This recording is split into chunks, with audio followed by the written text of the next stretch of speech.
and if I did something good, people made sure to tear it down. Because she had good graces, because ये अपनी नानी की school में पढ़ी है ना. You scored too much, you don't deserve it. Not because कि मुझे किसी से वैलिडेशन चाहिए कि मैंने भाई बहुत अच्छा कर दिया अपनी लाइफ में या कुछ भी, पर पता क्या है, मुझे उन लोगों से उम्मीद थी. So hello guys, welcome back to my YouTube channel. This I is Jahnavi और मैं उम्मीद करती हूँ कि आप सब बहुत ज़्यादा खुश होंगे और अच्छे होंगे अपने अपने घर पर. Guys, this video is all about the questions which most of the girls are afraid और एम्बैरेस्ड टू आस्क. जितने भी लड़के मेरी वीडियो देख रहे हो, अगर आप लोग इस वीडियो को स्किप करना चाहते हो तो यू कैन स्किप बॉयज. लेकिन जितनी भी लड़कियां ये वीडियो देख रही है, आई बेट कि आप लोगों को इस वीडियो में ज़रूर कुछ ना कुछ इन्फॉर्मेटिव ज़रूर मिलेगा. तो इस वीडियो में हम बात करने वाले हैं about your periods, about your mood swings, teen age में कैसे कैसी दिक्कतों का सामना करना पड़ता है लड़कियों को, and hormonal changes, your relationships, your friendships, all of that. तो शुरू करते हैं बिना किसी बकचोदी के अपने पहले क्वेश्चन से. गाइस, हमारा पहला क्वेश्चन है, is it normal to have irregular periods as a teenager? तो इसका आंसर है yes my girlies, it is very normal to have irregular periods as a teenager. क्योंकि मतलब जब आपके पीरियड स्टार्ट होते हैं तो आपकी एज अराउंड 9 to 16 होती है बिटवीन, और जब आपको मतलब प्यूबर्टी हिट करती है तो जब आप लोगों की मेंस्ट्रुएशन स्टार्ट होती है तो बॉडी में बहुत ज़्यादा हार्मोनल चेंजेस आते हैं, जिसकी वजह से मतलब बॉडी उसको एकदम से, हमारा माइंड जो है वो प्रोसेस नहीं कर पाता है कि एकदम से ये बॉडी के साथ लाइक क्या हो रहा है. तो फिर उसे प्रोसेस होने में, दिमाग को अच्छे से समझने के लिए उसे काफ़ी ज़्यादा टाइम लग जाता है. कई बार 2 to 4 months, कई बार 1-1.5 साल भी लग जाता है. लेकिन हाँ, अगर आपको उससे ज़्यादा इरेगुलर हो रहा है, even my first period when I was in 8th standard I guess, मेरा फर्स्ट पीरियड मुझे जिस मंथ में हुआ उसके 2 month बाद मुझे नेक्स्ट पीरियड हुआ, एंड देन मेरी जो नॉर्मल साइकिल है वो चलती रही. यू कैन एक्सपीरियंस ऐसे पीरियड्स जो बिल्कुल भी स्टेबल नहीं है. कभी आपको बहुत ज़्यादा फ्लो हो रहा है, कभी बहुत ज़्यादा कम फ्लो हो रहा है, कभी आपके पीरियड्स स्किप हो जा रहे हैं फॉर 1 or more months. कई बार आपके पीरियड्स बहुत ज़्यादा लास्ट लॉन्ग कर रहे हैं, लाइक अबाउट 10 days, और कई बार बहुत कम 2 दिन में ही आपके पीरियड्स ख़त्म हो जा रहे हैं. तो ये सब आप एक्सपीरियंस कर सकते हो. उस दौरान आपको क्या करना है, इसे ठीक करने के लिए आपको अच्छी डाइट फॉलो करनी है अपनी, मतलब हेल्दी खाना है basically. And you should take warm water. जब आप उठ रहे हो तो आपको सुबह सुबह गर्म पानी का 1 गिलास पीना है, और इससे आपके मतलब बहुत सारी जो हार्मोन्स होते हैं वो बैलेंस्ड रहते हैं और मतलब पीरियड्स आने में बहुत इजी रहता है. लेकिन अगर ये सब आपके साथ 2 से 3 सालों से हो रहा है तो you should go see a गायनेक. वो आपको अच्छे से गाइड कर सकता है. हो सकता है आपको PCOS, PCOD जैसी कोई प्रॉब्लम हो. You should reach to your गायनेक. So the next question we have is it okay to use tampon as a virgin? तो सबसे पहले तो मैं ये क्लियर कर देती हूँ आप सबको कि being a virgin means that you haven't had sexual intercourse with anybody which have no relation with कि आप टैम्पॉन यूज कर रहे हो या नहीं कर रहे हो. So using tampons are safe. Yes, 100% it is very safe to use tampons, क्योंकि टैम्पॉन्स को ऐसे डिज़ाइन किया गया है कि जितनी भी एज की विमेन हैं, गर्ल्स हैं, लेडीज़ हैं, जो भी है जिनको मेंस्ट्रुएशन हो रही है, तो वो सब टैम्पॉन्स को यूज़ कर सकते हैं. जो आपका वेरी कर सकता है साइज़ के ऊपर, क्योंकि जैसे आप नया मतलब स्टार्ट कर रहे हो टैम्पॉन यूज़ करना, तो you should use small size. और जैसे अगर आपका फ्लो ज़्यादा है तो you should use large size. It has 3 sizes in it. और बिल्कुल बहुत सेफ होता है यार, मतलब, और इतना कंफर्टेबल होता है. हाँ, स्टार्टिंग में थोड़ा अनकंफर्टेबल आप लोगों को लग सकता है, क्योंकि एकदम ऐसे लगता है कि खाली खाली सा, कहीं लीक ना हो जाए, कहीं मतलब कुछ ना हो जाए. लेकिन it is totally very safe. मतलब मैंने खुद भी काफ़ी बार यूज़ किया हुआ है टैम्पॉन, और आई पर्सनली इन्जॉयड इट. अगर आप ट्रैवल कर रहे हो तो उसके लिए आपको बहुत ज़्यादा हेल्प करता है ये, क्योंकि उससे इरिटेशन नहीं होती, आप लोगों को इचीनेस नहीं होती. मतलब कमाल चीज़ है जो बना दी है किसी ने. आपको इसे 7 से 8 घंटे में चेंज करना पड़ता है. You just have to insert it gently smoothly, और मतलब कई टैम्पॉन्स में तो प्लास्टिक एप्लीकेटर्स भी आते हैं जो आपका मतलब प्रोसेस बहुत ज़्यादा स्मूथ और बहुत ज़्यादा ईजी बना देते हैं. So will it affect your hymen? No guys, it will not affect your hymen, क्योंकि अगर आप स्पोर्ट्स में बहुत ज़्यादा एक्टिव हो, आप डांस कर रहे हो काफ़ी ज़्यादा, तो it's same like using a tampon. Okay, तो क्योंकि स्पोर्ट्स और डांस और हैवी एक्टिविटीज़, हैवी एक्सरसाइजेस की वजह से आपका जो हाइमन होता है वो या तो काफ़ी ज़्यादा स्ट्रेच हो जाता है या टीयर भी हो सकता है. सेम टैम्पॉन से भी ऐसा ही होता है, पर इसका मतलब ये नहीं है that you are not no longer a virgin, क्योंकि वर्जिन एक अलग टॉपिक है, virginity is a very different topic. तो इसका उससे कोई भी लेना देना नहीं है. तो मैं आपको एक सुपर टिप देती हूँ जिससे आपकी ज़िंदगी बदल जाएगी. मतलब ज़िंदगी तो नहीं बदलेगी, लेकिन इससे बहुत ज़्यादा इजी रहता है टैम्पॉन को इंसर्ट करना. आप टॉयलेट सीट पे जैसे बैठते हो, अगर सिटिंग है तो उस पर तो बहुत ईजी हो जाता है, लेकिन अगर हाँ स्टैंडिंग वाली इंग्लिश सीट जिसे कहते हैं, अगर आप उस पर बैठ के कर रहे हो तो काफ़ी ईजी होता है इंसर्ट करना. So okay guys, the third question which we have is that, is it normal to have daily vaginal discharge as a teen girl? तो yes, it is very normal to have a vaginal discharge, क्योंकि हर लड़की को ये होता है, क्योंकि vagina का एक ये मतलब नेचुरल वे है अपने आप को क्लीन करने का, for keeping it moist and infection से दूर करने का. This is a very natural way. Normal discharge looks like clear white, थोड़ा सा मिल्की स्लिपरी सा, this is the normal discharge. लेकिन अगर आपको इसके अलावा कोई डिस्चार्ज हो रहा है, for example brown in colour, green in colour, yellow in colour, इसका मतलब ये हो सकता है कि आपको कोई ना कोई मतलब जैसे इन्फेक्शन है, बैक्टीरियल इन्फेक्शन है, जस्ट लाइक यीस्ट इन्फेक्शन. तो you should see your gynaec. आपको ज़्यादा डिस्चार्ज देखने को मिल सकता है before your periods, between your ovulation period, जब आपको नई नई प्यूबर्टी हिट होती है, तो ये सब आपको देखने को मिल सकता है.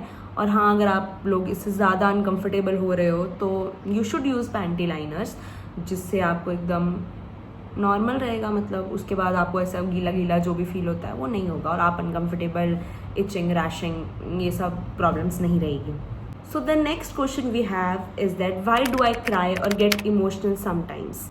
This is completely normal to feel cranky, feel emotional, more sensitive in your teen years, क्योंकि आपकी बॉडी बहुत सारी चीज़ों से डील कर रही होती है, just like hormonal changes, your brain development, your internal growth, your family issues, friendship, school stress, जो ये सारी चीज़ें होती हैं, इन सब की वजह से आपको एक इंटरनल टेंशन होती है, जिसकी वजह से चाहे आप उसको टेंशन मानो चाहे ना मानो, लेकिन ये अंदर होती रहती है और ये बिल्ड होता रहता है. और हम लोगों का पहला जो वो होता है ना कि अरे टेंशन, हम तो नहीं लेते टेंशन, लेकिन यार हो जाती है, आपके ऑर्गन्स जो है उस वे में रिएक्ट करने लग जाते हैं, जिसकी वजह से आपका माइंड थोड़ा सा ऐसे गड़बड़ा जाए और आपको थोड़ा थोड़ा इमोशनल फील होना लगे. कई बार होता है कि बिना मतलब से रोना आ रहा है, बिना मतलब से बंदा बहुत ज़्यादा खुश है, लेकिन हाँ ऐसा होता है काफ़ी ज़्यादा आपके टीन ईयर्स. कभी कभी बॉडी इमोशनली पहले रिएक्ट कर देती है, आपका दिमाग समझ रहा होता है अभी तक चीज़ों को कि अरे ये क्या हुआ, लेकिन आपकी बॉडी कई बार पहले रिएक्ट कर देती है, जिसकी वजह से आपको ऐसा लगता है अरे यार मैं तो हमेशा डिप्रेस्ड ही रहती हूँ, मैं तो हमेशा सैड ही रहती हूँ. लेकिन ऐसा कुछ भी नहीं है, आपको बस ये टीन ईयर्स में थोड़ा थोड़ा ऐसा लगता है, आपको किसी की बातें अच्छी नहीं लग रही होती है, माँ बाप बोल रहे होते हैं, वो ऐसा लगता है अरे तुम तो मेरे सबसे बड़े दुश्मन हो, तुम मुझे नहीं समझ पा रहे, तुम मेरा मेंटल ट्रॉमा नहीं समझ पा रहे. लेकिन this is a natural way guys, हमें इन सब चीज़ों से डील करना ही पड़ता है अपनी लाइफ में, क्योंकि ऐसे साल है, इतने ज़्यादा आपकी बॉडी में इतने ज़्यादा चेंजेस हो रहे हैं. पहली चीज़, आपके सराउंडिंग्स में इतना कुछ चल रहा है, आप लोग उसको अभी प्रोसेस कर पा रहे हो धीरे धीरे, तो फिर ये सब कुछ नॉर्मल होता है. लेकिन हाँ, अगर आपको ये सब बहुत ज़्यादा हो रहा है और आपको ऐसा लग रहा है कि ये सारी चीज़ें मेरी डेली लाइफ को बहुत ज़्यादा अफेक्ट कर रही है, तो you should take therapy, you should go see a counsellor, जो आपको मतलब चीज़ें बहुत ज़्यादा ईजी वे में मतलब अंडरस्टैंड करवा पाएंगे. लेकिन अगर आपको ऐसा लगता है कि आपको डॉक्टर के पास नहीं जाना है या काउंसलर के पास नहीं जाना है, तो आप घर में कुछ स्टेप्स ले सकते हो इसको मतलब नॉर्मलाइज करने के लिए. तो इसमें जैसे स्टेप्स है, जैसे मुझे कई बार ऐसा होता है तो मैं पेंटिंग करना स्टार्ट कर देती हूँ. I like doing painting, journalism, I love journalism. मैं रोज़ रात को मतलब कुछ ना कुछ लिखूंगी, चाहे गंद फंद लिखूंगी पर कुछ ना कुछ तो लिखूंगी, क्योंकि पता क्या होता है, आपके पूरे दिन भर में आपके दिमाग में कुछ ना कुछ भरता रहता है और आप बहुत ज़्यादा ना उसके बारे में ओवर थिंक करने लग जाते हो, जिसकी वजह से फिर आपको मेंटल ब्रेकडाउन हो जाए आपका।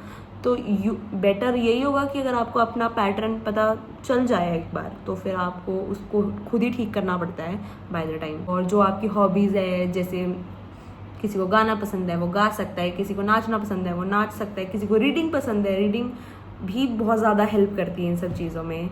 और मोस्ट ऑफ द चीज़ जो सबसे ज़्यादा इम्पॉर्टेंट होती है वो होती है अपने फैमिली के साथ और ऐसे लोगों के साथ टाइम स्पेंड करना जो आपको अच्छा फील कराए, मतलब आपके बारे में मतलब कुछ नेगेटिव आपको क्रिटिसाइज़ ना करे और मतलब आपके साथ रहे हमेशा, आपको कंसोल करे अगर आप बुरा हो रहे हो। कभी सेल्फ पैम्परिंग डे ले लो, अच्छे से एक रिलैक्स डे लो अपने लिए, ताकि आपको ये सब चीज़ें डील करने समय के साथ आ सके, क्योंकि जितनी ज़्यादा जल्दी आप लोग ये सब चीज़ें सीख पाओगे आपकी लाइफ में उतना ही ज़्यादा ये बेटर होगा। तो आप ऐसा बिल्कुल मत सोचना कि ये सिर्फ आप ही के साथ हो रहा है, आप ही रो रहे हो, आप ही बाथरूम में जा के आंसू पहुँच के बाहर आ रहे हो, मम्मी मुझे तो कुछ नहीं हुआ। लेकिन गाइस ये सभी के साथ होता है, this is very normal. And एक बार बस आपको अपना पैटर्न पता चलना चाहिए एंड देन उसके बाद आप रेडी हो हर एक चीज़ के लिए। The next question which I have is, how can I build confidence if I feel invisible in my school, college or in my groups? Feeling invisible in your schools, in your colleges or in your groups is really very tough, and trust me, आप अकेले बिल्कुल भी नहीं हो। एक बहुत सारे लोग ऐसे होते हैं जो थोड़े से इंट्रोवर्ट होते हैं, जो अपनी फीलिंग्स ज़्यादा शेयर नहीं कर पाते लोगों के साथ, वो सभी ऐसा फील करते हैं अपने स्कूल डेज में, अपने कॉलेज डेज। जब आप मम्मी के पेट से पैदा होते हो तब कोई भी बच्चा कॉन्फिडेंस सीख के नहीं आता है, पहली बात ये चीज़ आप लोग जान लो। क्योंकि मतलब कॉन्फिडेंस एक ऐसी चीज़ है जो बाय द टाइम आती है, जब आप बड़े होते हो धीरे धीरे आप कुछ ऐसे काम करते हो जिनसे आपको लाइक अंदर से कॉन्फिडेंस आता है और वो आपको बहुत ज़्यादा स्ट्रॉन्ग बनाता है। तो कॉन्फिडेंस लाने के लिए आप कुछ लाइक ऐसे स्टेप्स है जो आप कर सकते हो। सबसे पहली बात, listen to your inner peace, ठीक है। अपने आप को कभी भी किसी के भी कहने पे अगर कोई आपको ऐसे कह रहा है ना, अरे तू तो ये तू तो वो, तो सुना दो भाई, सुना दो कि तुझे भाई तेरे को क्या, हमारी ज़िंदगी से हम चाहे जो मर्जी करें, ठीक है। मेरे लिए अगर ये स्मॉल विन ही मेरे लिए विन है तो तुझे क्या फ़र्क पड़ रहा है। अगर तुझे ये लगता है कि अरे तेरे तो टेस्ट में 10 नंबर आ गए और तू इसी में खुश होगी, तो हाँ भाई मैं खुश हो गई, क्योंकि मुझे तो इतने भी एक्सपेक्टेड नहीं थे खुद से, अगर मेरे आ रहे हैं तो आई एम वेरी हैप्पी। तो सबसे पहले अपने आप को डीमोटिवेट बिल्कुल मत करो, अपने आप को ना अच्छी चीज़ें बोला करो कि मैं तो सबसे ज़्यादा फाड़ बंदी हूँ। शीशे के आगे खड़े हो गए ना, हमेशा ऐसा बोलो कि देख तुझसे ज़्यादा खूबसूरत, तुझसे ज़्यादा सुंदर कोई लड़की नहीं है यहाँ पे, ठीक है। और पता है क्या होता है यार, इन सब चीज़ों से ना कॉन्फिडेंस आता है। और अगर आपको कोई लड़की डीमोटिवेट फील कराने की कोशिश कर रही है, या कोई भी लड़का, कई लड़के भी मैंने ऐसे देखे हैं जो अरे तू तो मोटी है, तू तो ये है, तो वो, अरे भाई खुद को देखना।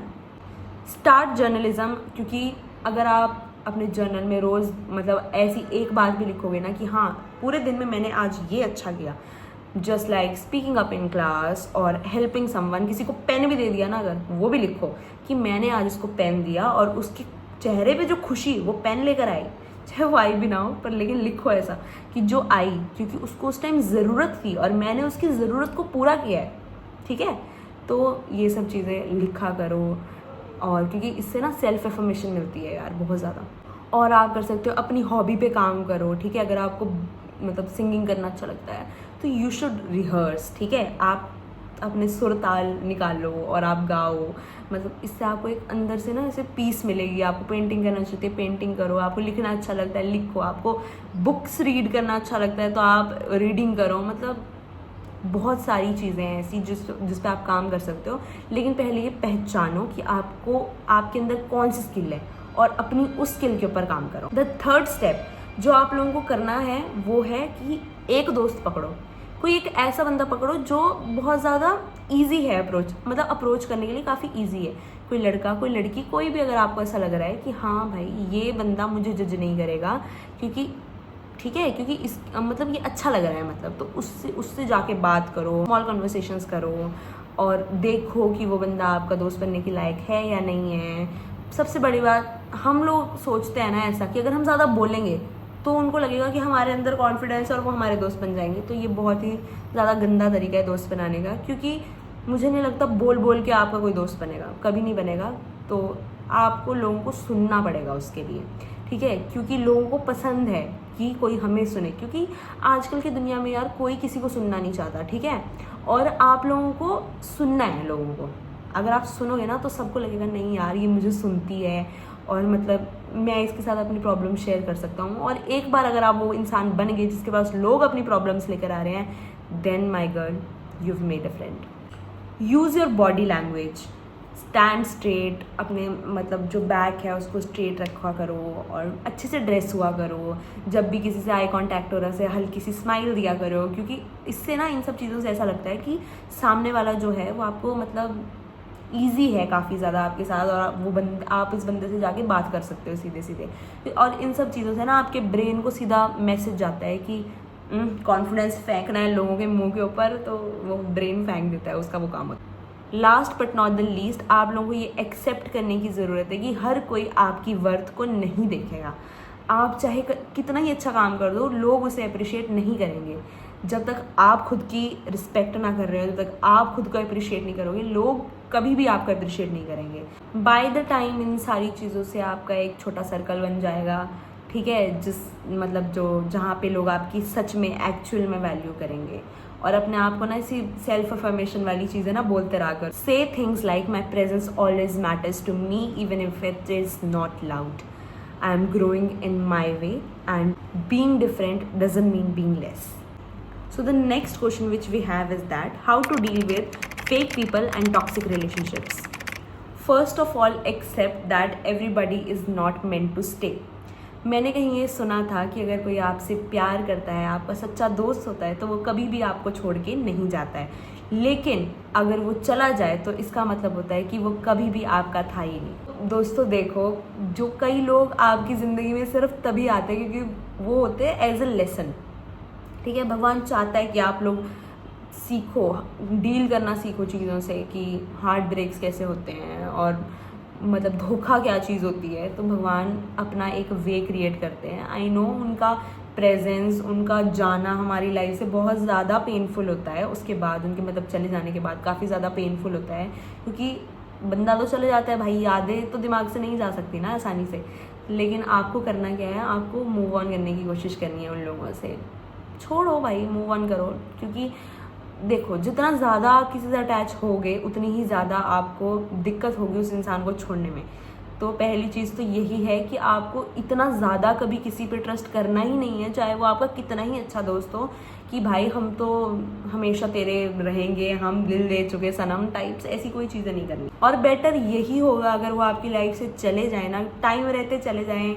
और मतलब अगर आपकी 1-2 साल की दोस्ती टूट भी रही है तो आई डोंट थिंक सो कि उससे ज़्यादा फ़र्क पड़ने वाला है आपकी आगे आने वाली लाइफ में, क्योंकि ये सब चीज़ें अगर ऐसे बंदे मतलब निकल जाए ना आपकी लाइफ से, तो वो बेटर लोगों के लिए ही जगह बनाएंगे।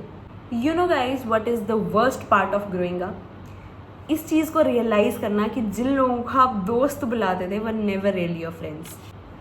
बचपन में मेरे भी ऐसे बहुत ज़्यादा दोस्त थे जिन्हें मैं सोचती थी ऐसा कि हमारी दोस्ती तो कभी भी नहीं टूटेगी, लेकिन गाइस ऐसा कुछ भी नहीं होता है। बहुत सारी दोस्तियाँ ऐसी होती हैं जो आपको लगता है कि मतलब कभी नहीं टूटेंगी, हम हमेशा साथ रहेंगे, ठीक है, हम जिएंगे साथ, मरेंगे साथ, लेकिन ऐसा कुछ भी नहीं होता है, क्योंकि बहुत सारे लोग ऐसे होते हैं जो लास्ट में अपने ट्रू कलर्स दिखाई देते हैं। लॉकडाउन के टाइम मेरे भी मतलब लॉकडाउन से पहले मेरे ऐसे क्रेजी दोस्त थे कि मतलब अगर मैं जा रही हूँ पूरी क्लास मेरी दोस्त है, ठीक है, सीनियर्स मेरे दोस्त है, जूनियर्स मेरे दोस्त है। लेकिन लॉकडाउन के टाइम ना बंदों के असली चेहरे सामने आए, क्योंकि पता चलता है यार लॉकडाउन में मतलब सच्चाई सबके सामने इस तरीके से आई कि मतलब आपको ये चीज़ रियलाइज़ होगी कि भाई कोई भी बंदे को किसी भी बंदे से फ़र्क नहीं पड़ता है। And if I did something good people made sure to tear it down. You score too much, you don't deserve it. Because she had good graces, because ये अपनी नानी के स्कूल में पढ़ी है ना, नॉट बिकॉज कि मुझे किसी से वैलिडेशन चाहिए कि मैंने भाई बहुत अच्छा कर दिया अपनी लाइफ में या कुछ भी। पर पता क्या है, मुझे उन लोगों से उम्मीद थी कि यार ये तो मेरे साथ खड़े रहेंगे एटलीस्ट, लेकिन ऐसा कुछ भी नहीं हुआ। बाय द टाइम मुझे ये सब रियलाइज़ हुआ कि it was never about me, It was about them, their insecurity, their jealousy, their inability to clap for someone else's success. I have lost many people. I also cried. I also felt invisible. But now I am learning to live with this. Because in the end, it's always you and your real people against the world. किसी को फ़र्क नहीं पड़ता है यार, किसी को भी, मतलब अगर आप ऐसा सोचोगे ना भाई कि उसे तो शायद मेरा ये होगा और वही बंदा सबसे ज़्यादा धोखा देकर जाएगा. Not everybody is meant to stay in your life. And I am really done with chasing fake friends. और सच्ची बताऊँ तो मुझे यार अब किसी की वैलिडेशन नहीं चाहिए कि मैं अपनी लाइफ में क्या अचीवमेंट कर रही हूँ, क्या नहीं कर रही हूँ, because I am really very happy with my family and my real people. मुझे किसी भी बड़े ग्रुप में जाने की ज़रूरत नहीं है to feel worthy, and I am not apologising for my shine again. Obviously I am protecting my peace and my energy for the people जिन्हें एक्चुअली में मेरी वैल्यू है, जिन्हें एक्चुअली में मेरी केयर है. आपको बस अपने रियल दोस्तों को, अपने घर वालों को संभाल कर रखना है ताकि वो कभी आपसे नाराज़ ना हो. और हाँ यार, सबसे बड़ी बात ना, अपने अंदर कभी भी ना ईगो मत लाना, क्योंकि ईगो बहुत बड़े बड़े रिलेशनशिप्स को ना ख़राब कर देती है. तो आपको अगर लगता है कि हाँ आपने कभी किसी का दिल दुखा दिया या कुछ भी है, you should say sorry to them. And हर बार भी ज़रूरत नहीं अपने आप को ओवर एक्सप्लेन करने की, क्योंकि देखो, जो अगर आपको असली में दोस्त मानता होगा ना, वो कभी भी ऐसी छोटी छोटी चीज़ों का कभी भी बुरा नहीं मानेगा.